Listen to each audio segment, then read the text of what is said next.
Welcome to Pindar Poetry. We hope you learned something new. You begin by picking a template or a blank document, then immediately set page size and margins so elements fit correctly. Once done, turn on the ruler, grid lines, and snap to grid to place objects precisely. Make sure to choose a theme with coordinated colors and fonts from the Design tab. This saves time and creates visual consistency across the document. These steps let you focus on layout rather than fixes later, and they establish the structural rules you'll follow. Now construct the page by adding sections, columns, and text boxes so content flows logically and can be moved independently. Insert images, then use wrap text, crop, and position to integrate visuals without breaking layout.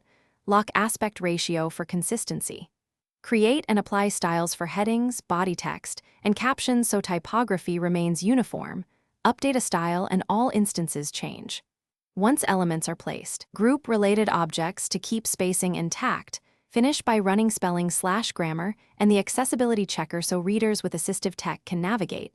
Add alt text and confirm color contrast. Next, use Print Preview and export to PDF with compatibility settings to preserve fonts and layout. Make sure headers, footers, and page numbers are consistent before finalizing.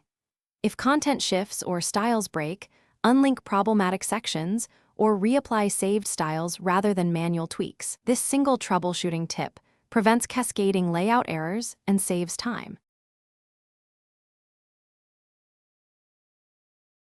Thanks for watching. Consider subscribing if we helped you.